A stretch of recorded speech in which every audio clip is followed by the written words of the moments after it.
بربع كيلو خروب هتعملي اكتر من 10 كوبايات عصير خروب. شوفوا بقى الفرق قد ايه في الطعم وفي التوفير، وكمان مشروب صحي وضامنه نظافته وعارفه انت عاملاه ازاي. السلام عليكم، ازيكم يا حبايبي؟ عاملين ايه؟ يا رب كلكم تكونوا بخير. النهارده اقول لكم ان شاء الله على طريقه عصير الخروب. طبعا كلكم عارفين عصير الخروب بتاع العربيات بيبقى حلو قوي. طبعا انا جبت خروب متكسر اهوت، بتجيبيه من عند اي واحد بتاع عطاره. في خروب طبعا سليم ممكن تجيبيه وتكسريه انت، بس المتكسر ده بيبقى ارخص شويه. لازم تتاكدي ان هو مش مسوس، تمسكي الحته كده وتبصي فيها من جوه، لو حته كبيره اكسرها وبص عليها. لو لقيتي فيها اي سوسه او فيها حاجه خيوط بيضه كده ما تجيبهاش، بتبقى الصلاحيه بتاعتها منتهيه او يبقى التخزين بتاعها مش كويس. بعد كده طبعا بتجيبي كوبايه الخروب زي كوبايه السكر بالظبط. حطيت كوبايه السكر اهيت على النار تتكرمل. او ما ينفعش تغسلي الخروب وتسيبيه شويه على ما تكرملي السكر، هيشرب ميه ومش هيتحمص معاكي بسرعه.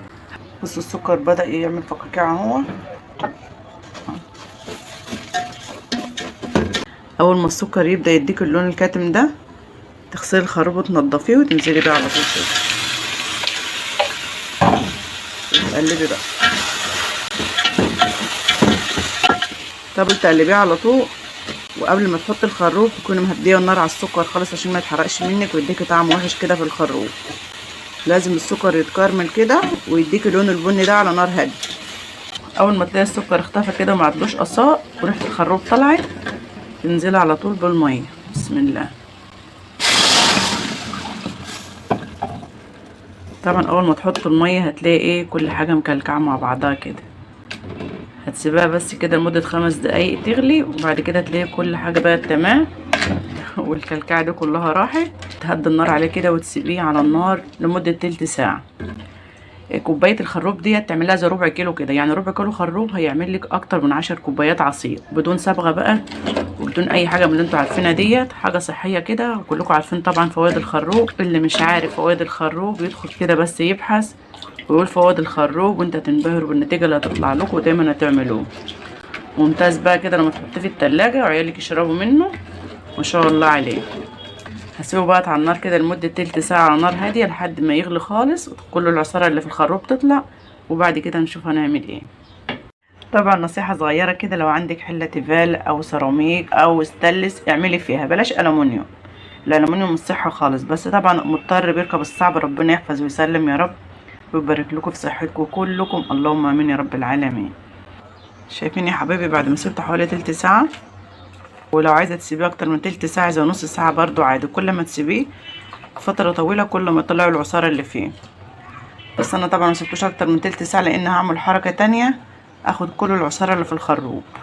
لو هتصفيه سخن بلاش تصفيه ببلاستيك. انا هصفيه بول ازاز اهو. بسم الله.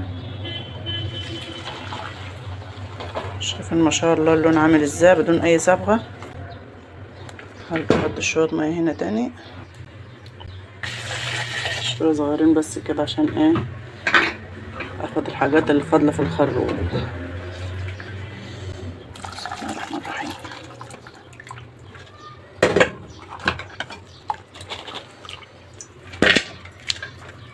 وارجع احط حوالي كوبايتين 3 ميه كده على الخروب اللي فاضل ده، واسيبه ليله كامله في التلاجة او خارج التلاجة.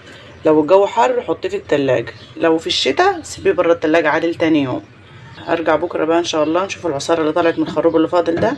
ولو انت مستعجله ومش عايزه تبيتيه تاني يوم مثلا، اخلطي دي في الخلاط وصفيه وحطيه على ده، وبعد كده بقى ايه صبيه في الكوبايات كده وضيف عليه مكعبات تلج لو احنا في الصيف طبعا، واشربوا بقى بالهنا والشفا. بس انا هسيب ده لحد ما اطلع العصاره بتاعته واضيفه على ده واصبه معاكم، ونشوف الربع كيلو خروب عمل كام كوبايه عصير معانا. بصوا يا حبايبي، طبعا سبت الخروب كده حوالي 5 6 ساعات لما برد خالص، وبعد كده صبيته هنا. والتاني اهو ما شاء الله بدأ يسرد برضه اهو. واللي هيفضل زي ما قلت لكم هضربه في الخلاط واوريكم برضه انا بصب عشان تعرفوا ان كل ما تسيبوه كل ما يطلع معاكم الخروب ما شاء الله. الصيح ده فاتح بس طعمه حلو قوي زي التاني بالظبط، بس ده طبعا مفيش سكر. ممكن بقى تضيفي ده على ده هيديك لون ايه كاتم كله.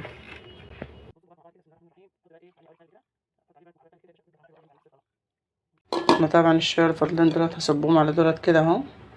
بسم الله. اللهم صل على رسول الله. الحمد لله كانت مستوره. او يا حبايبي الخروب الشويه اللي انا حطيتهم من هنا اداني برضو اللون الكاتم اهو ما شاء الله. وطبعا الشويه اللي فاضلين دولت هضربهم في الخلاط واصفيهم تاني، احط عليهم شويه ميه الصبح واضربهم في الخلاط واصفيهم. ممكن لو عندك اطفال تديلهم الخروب الطري ده ياكلوه كده، يبقى طري على اسنانهم ومسكر برضه. وكده خلصنا طريقه عمل الخروب. يا رب يكون الفيديو عجبكم واستفدتم منه باي معلومه.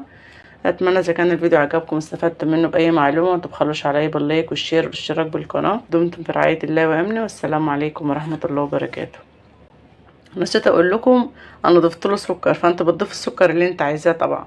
مع السلامه.